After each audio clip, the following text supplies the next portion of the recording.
স্বাগত ডিবিসি দেশের সংবাদে। আপনাদের সাথে আছি আমি ফারহাদ তাসনিম। এবার জানাবো খবরের বিস্তারিত।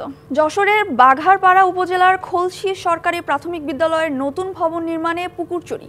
প্রায় 1 কোটি টাকা ব্যয়ের নির্মাণ কাজে রডের পরিবর্তে ব্যবহার হয়েছে বাঁশ ও কাঠ।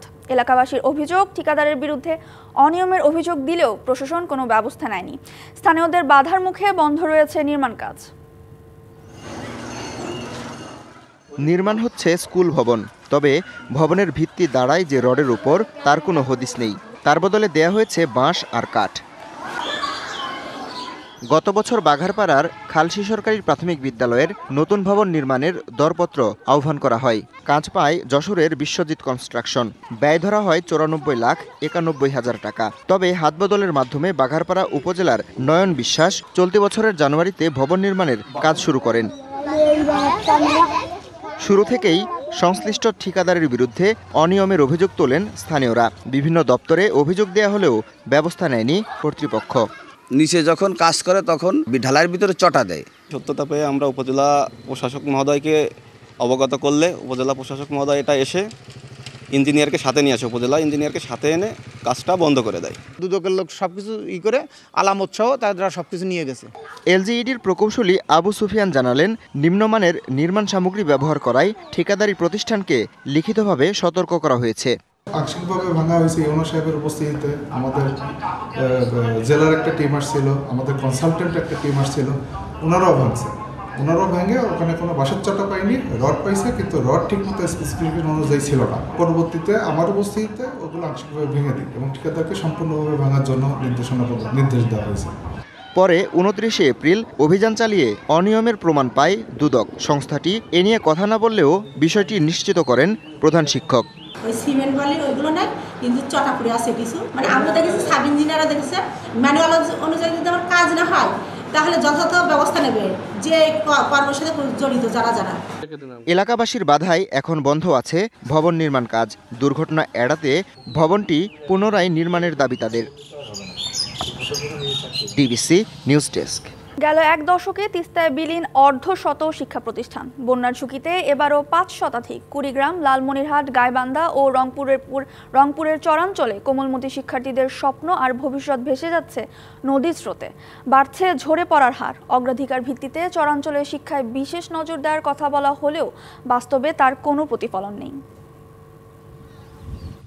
1 দশক আগে তিস্তায় বিলীন হয় রংপুর পীরগাছার চর দক্ষিণ গাবুড়া সরকারি প্রাথমিক বিদ্যালয়। পরে 1 কিলোমিটার দূরে নদীর পশ্চিম তীরে শুরু হয় শিক্ষা কার্যক্রম। সেখানেও ভাঙনের কবলে পড়ে কয়েক দফা। স্থানীয়দের উদ্যোগে স্কুলটি কোনোরকম দাঁড়িয়ে থাকলেও এবারও আতঙ্কে শিক্ষক শিক্ষার্থীরা। নদী ভাঙার কারণে স্কুলটা অনেকবার ভাঙে যেতে ছিল, বালো দেয়া পরে স্কুলটাকে আটকাইছে। ওই স্কুলে কেউ যাওয়াচ্ছে না, ভয়কে যাওয়াচ্ছে না, স্কুল ভেঙে দেওয়ার ধরে। স্কুলটি সম্ভবত আবার নদী নিয়ে যেতে পারে। এই কারণে আমাদের চর অঞ্চলের বাচ্চা কাচ্চাগুলো ঠিক মতো শিক্ষিত হতে পারে না। পরিসংখ্যান বলছে রংপুর বিভাগের 9,544টি প্রাথমিক বিদ্যালয়ের মধ্যে গেল বন্যায় প্লাবিত হয় 433টি, আর ভাঙনে বিলীন ও স্থানান্তর করা হয় 15টি বিদ্যালয়। 1 দশকে এই সংখ্যা অর্ধশত। এ কারণে ঝরে পড়ছে অনেক শিক্ষার্থী। এছাড়া বসতভিটা হারানো, দারিদ্রতা, বেহাল যোগাযোগ সহ নানা সীমাবদ্ধতা তো আছেই। মেলা স্কুল দেখছি, মেলা স্কুল ভেঙে গেছে, আমাকে বসত বাড়ি ভাঙছে, শাহবাগ পড়াই কেমন করে। বন্যা আছে, সেখানে হয়তো মনে করেন আমাদের বাড়ি ঘর নিয়ে টেনশন, পড়াই কি আর স্কুলে কেমন করে পাঠাই। বর্ষায় অস্থির তিস্তার কবল থেকে যেখানে টিকে থাকার লড়াই, সেখানে সন্তানের শিক্ষা নিয়ে চিন্তার সময় নেই নদী পাড়ের মানুষের। এ অবস্থা থেকে পরিত্রাণে বিশেষ উদ্যোগের তাগিদ বিশ্লেষকদের। আমরা যে বলি শতভাগ শিক্ষার হার অর্জন করার কথা, এটি কোনোদিনই সম্ভব হবে না যদি নদী ভাঙন কবলিত শিক্ষার্থীদের জন্য এবং চরাঞ্চলের শিশুদের জন্য, শিক্ষার্থীদের জন্য বিশেষ কোনো ব্যবস্থা গড়ে তোলা না যায়, তাহলে আসলে কোনোদিনই আমাদের শিক্ষার হার শতভাগে পৌঁছবে না। শিক্ষার্থী ঝরে পড়া ঠেকাতে নানা পদক্ষেপ নেওয়ার কথা বলা হলেও বাস্তবতা ভিন্ন। নদীগড় বিলীন হয়ে গেছে 6টি স্কুল এবং 9টি স্কুলকে আমরা স্থানান্তরিত করছি। আমাদের প্রাথমিক শিক্ষা অধিদপ্তর কর্তৃক যে সমস্ত বিদ্যালয় আমাদের নদীগড় বিলীন অথবা স্থানান্তরিত, সেই সবগুলোর সংস্কার, মেরামত এবং নির্মাণ কাজ চলমান আছে। চরের মানুষের জীবনমান উন্নয়ন ও শিক্ষা বিস্তারে এখনই কার্যকর পদক্ষেপের দাবি ভুক্তভোগীদের। Majed Masud, DBC news, Rangpur. টাঙ্গাইলের মধুপুরে সড়কে বিদ্যুতের খুঁটি স্থাপনের কারণে হুমকির মুখে পড়েছে কয়েক হাজার গাছ। কর্তৃপক্ষ নকশায় ত্রুটির কথা স্বীকার করলেও গাছের অগ্রভাগ কেটে স্থাপন করা হচ্ছে শত শত খুঁটি। এসব বৃক্ষ বাঁচাতে স্থানীয়রা অনুরোধ করলেও আমলে নেয়নি পল্লী বিদ্যুৎ উন্নয়ন বোর্ডের ঠিকাদার। এদিকে উপজেলা প্রশাসন ও বন বিভাগের কাছে নেই গাছ কাটার কোনো তথ্য। নির্বিচারে বৃক্ষ নিধনের ফলে জলবায়ু পরিস্থিতি হয়ে উঠেছে অসহনীয়। দেশের কোথাও কোথাও তাপমাত্রার পারদ ছাড়িয়ে যাচ্ছে 40-এর অঙ্ক। তাপমাত্রা সহনীয় রাখতে যেখানে গাছের প্রয়োজন, সেখানে টাঙ্গাইলের মধুপুরের রক্তিপাড়া থেকে কারোবাজার পর্যন্ত 14 কিলোমিটার সড়কের দুপাশের ফলজ, বনজ ও ওষুধি ছোট বড় হাজার হাজার গাছের জীবন এখন সংকটে। অভিযোগ রয়েছে পল্লী বিদ্যুতায়ন বোর্ডের সঞ্চালন লাইন স্থাপনের কারণে কাটা পড়বে শাল, গজারি, মেহগনি সহ বিভিন্ন প্রজাতির অন্তত পক্ষে 20,000 গাছ। এই নতুন লাইনের কারণে আমার এই গাছ কাটা পড়তেছে। আমরা চাই যে আমাদের গাছ থাকুক, বৈদ্যুতিক লাইন ওইটার মতোই করুক তারা। অনেক গাছ কাটা পড়তেছে, বড় বড় গাছটি একটু ফাঁকে দেন একসাল, তারা ফাঁকতে দেয় নাই, তারা গাছে তল দিয়ে গেছে। গাছ ও বনভূমি উজাড়ের ফলে জলবায়ু পরিস্থিতি সহনীয় মাত্রার বাইরে চলে যাচ্ছে দাবি পরিবেশ বিশেষজ্ঞদের। এটা স্বাভাবিকভাবেই এই খুঁটিগুলোকে সরিয়ে গাছগুলোকে রক্ষা করা সম্ভব। এই গাছগুলোকে কেটে বিদ্যুতের প্রবাহের ব্যবস্থা করি, তাহলে এই 30-40 বছরের গাছ আবার নতুন করে লাগাতে গেলে 30-40 বছর আমাদেরকে অপেক্ষা করতে হবে। নকশা ত্রুটির কারণেই এই পরিস্থিতি, বলছে পল্লী বিদ্যুৎ কর্তৃপক্ষ।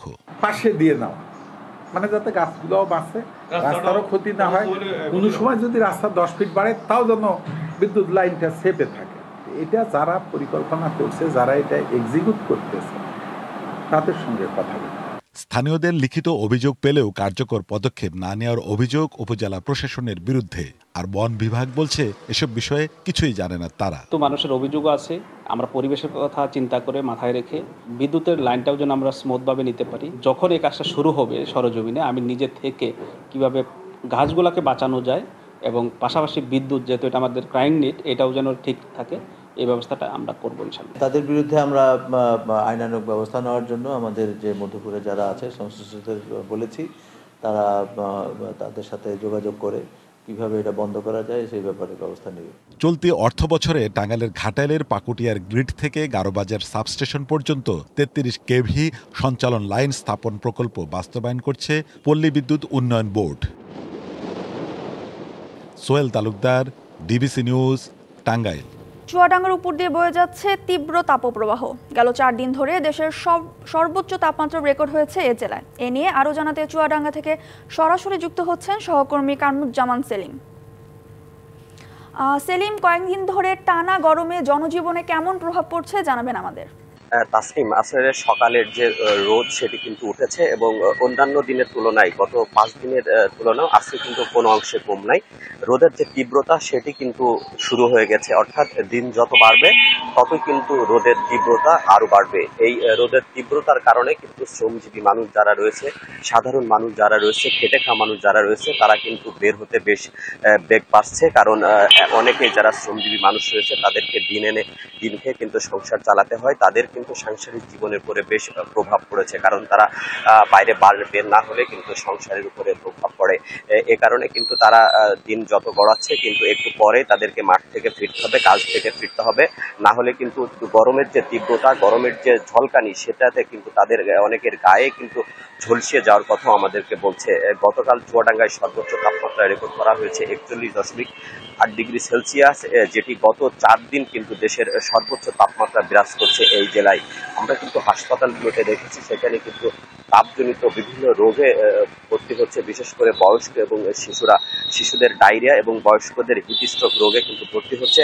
আউটডোরে কিন্তু রোগের প্রকোপ কিন্তু আরো বেড়েছে এবং প্রতিদিন করে 2 থেকে 300 রোগী কিন্তু হাসপাতালের আউটডোর থেকে চিকিৎসা নিচ্ছে। চিকিৎসকরা আমাদেরকে যেটি জানিয়েছে, যা তাদেরকে বিশেষ করে এই রোদে যে রোগগুলো হয় তা থেকে পরিত্রাণ পেতেই বিভিন্ন ধরনের পরামর্শ দিচ্ছে।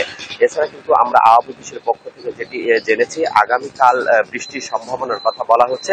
যদি বৃষ্টি হয় তাহলে তাপমাত্রার যে পারদ সেটা কমে আসবে, তা না হলে কিন্তু তাপমাত্রার যে পারদ সেটি কিন্তু ঊর্ধ্বে থাকবে। তো ফারা, এই ছিল আমার কাছ থেকে চুয়াডাঙ্গার তাপ প্রবাহের সর্বশেষ পরিস্থিতি। ধন্যবাদ সেলিম আমাদের সাথে যুক্ত হওয়ার জন্য। সেতু নির্মাণের ৩ বছর পরও তৈরি হয়নি মোংলার সুন্দরবন ইউনিয়নের পাখিমারা নদীর উপর নির্মিত সেতুর সংযোগ সড়ক। এতে দুর্ভোগে অন্তত ১০ গ্রামের মানুষ। ২০১৯ সালে ৫ কোটি টাকা ব্যয়ে সেতুটি নির্মাণের কাজ শেষ হওয়ার কথা থাকলেও এর কাজ শেষ হয় ২০২২ সালে। বাঁশের তৈরি সিঁড়ি বেয়ে প্রথমে উঠতে হয় সেতুতে, এরপর পার হতে হয় নদী। এ চিত্র মোংলার বাঁশতলা গ্রামের পাখিমারা নদীর ওপর নির্মিত ৯০ মিটার দৈর্ঘ্যের সেতুর। ২০১৮ সালে সেতুটি নির্মাণের দরপত্র পায় ঠিকাদার আবুল কালাম আজাদ। কথা ছিল ২০১৯ সালে শেষ হবে কাজ, কিন্তু ৩ বছর পর ২০২২ সালে এটি নির্মাণ হয়। সেতু দৃশ্যমান হলেও সুফল পাচ্ছেন না এলাকাবাসী। নির্মাণেরও ৩ বছর পেরিয়ে গেছে, কিন্তু তৈরি করা যায়নি দুপাশের সংযোগ সড়ক। সেতুটি চালু না হওয়ায় ভোগান্তিতে বাঁশতলা, পাখিমারা, শিকারিবাড়ি, রসুমারি, কাঁঠাখাল, চায়না মার্কেট, আজিজ ভাট্রি সহ আরও কয়েকটি গ্রামের মানুষ। এদিক থেকে সব ছেলেমেয়েরাই ওই স্কুলেই যায়, তো তাদের সমস্যা হয়। আমরা বাজার করতে যাই, আমাদের সমস্যা হয়, কারণ উঠার কোনো ভালো সুবিধা নেই। অসুস্থ যে কত কষ্ট হয় তা তো বোঝেন, যে কিভাবে তার ভার করতে হয়, লোক কইলে ভার করতে হয়, কত সমস্যা দাঁড়ায় আনে। ভূমি অধিগ্রহণে জটিলতা দেখা দেয়, সংযোগ রাস্তা করা যায়নি জানায় স্থানীয় প্রশাসন। দপ্তর থেকে প্রাক্কলন প্রেরণ করে অলরেডি আমাদের মন্ত্রণালয়ে পাঠানো আছে। এই ভূমি অধিগ্রহণ প্রক্রিয়া সমাপ্তর সাথে সাথে আমরা কাজটি টেন্ডারের আহ্বানের মাধ্যমে কাজটি সমাপ্ত করে জনগণের উপভোক্তা লাঘব করতে সক্ষম হব। দ্রুত সংযোগ সড়ক নির্মাণ করে এলাকাবাসীর ভোগান্তি লাঘবের দাবি স্থানীয়দের। DBC news desk. ফরিদপুরে পেঁয়াজ সংরক্ষণ ঘর নির্মাণে ব্যাপক অনিয়মের অভিযোগ উঠেছে। ঠিকাদারি প্রতিষ্ঠানের কাজের ধীরগতি ও বীজ সংরক্ষণ অধিদপ্তরের মাঠকর্মীদের দুর্নীতির কারণে এবছর সংরক্ষণ ঘরে রাখা যায়নি পেঁয়াজ। এতে ব্যাপক ক্ষতির মুখে চাষিরা। পেঁয়াজ উৎপাদনে দেশের অন্যতম জেলা ফরিদপুর। নানা কারণে প্রতি বছরই এখানকার ৩০% পেঁয়াজই নষ্ট হয়ে যায়। তাই চাষিদের দীর্ঘদিনের দাবির মুখে সালথা ও বোয়ালমারী উপজেলায় ৪৫টি করে ৯০টি সংরক্ষণ ঘর তৈরির উদ্যোগ নেওয়া হয়। এসব ঘর নির্মাণে ধীরগতি, কাজের মান খারাপ, মোটা অঙ্কের টাকা হাতিয়ে নেওয়া সহ নানা অনিয়মের অভিযোগ উঠেছে ঠিকাদারি প্রতিষ্ঠান ও সংশ্লিষ্ট দপ্তরের কর্মকর্তাদের বিরুদ্ধে। পেঁয়াজ সংরক্ষণ করতে না পারায় ক্ষতির মুখে কৃষকরা। এই ঘরটা যদি আমরা যখন পেঁয়াজটা উঠেছি তার কিছুদিন আগে যদি পাতাম তাহলে আমাদের একটু উপকার হতো। কাজে ব্যাপক অনিয়ম হয়েছে, এস্টিমেট অনুযায়ী কোনো কাজ করে নাই, কাজের ডিজাইন পরিবর্তন করছে। ৪০,০০০ টাকা দিলে আমি বলছি যে ভাই টাকা তো দিব, আমি বলে সরকারি ঘর পাইছি, তো সরকারি ঘরে তো আমার টাকা দেওয়া লাগে। অনিয়মের অভিযোগ পেলে ব্যবস্থা নেওয়ার আশ্বাস কৃষি বিভাগের।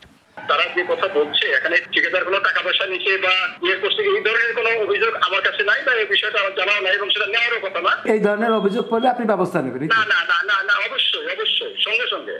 সরকারি উদ্যোগ বাস্তবায়ন হলে দেশের উৎপাদিত পেঁয়াজ দেশের চাহিদা মিটিয়ে বিদেশেও রপ্তানি করা যাবে, মনে করে এই কৃষি কর্মকর্তা। সালথা এবং বোয়ালমারী উপজেলায় ৪৫টি করে ঘর চলতি বছরে নির্মাণ কাজ চলমান। ঠিকাদারের এই দেরি করার কারণ টাকা না পাওয়া। তারপরও ঠিকাদার কাজ বন্ধ রাখে না, একেবারে বন্ধ রাখে না, আস্তে আস্তে চলছে এবং এই মৌসুমে বাকি কাজগুলি খুব তাড়াতাড়ি শেষ হবে। জেলায় এবছর ৬,৭৭,০০০ মেট্রিক টন পেঁয়াজ উৎপাদিত হয়েছে।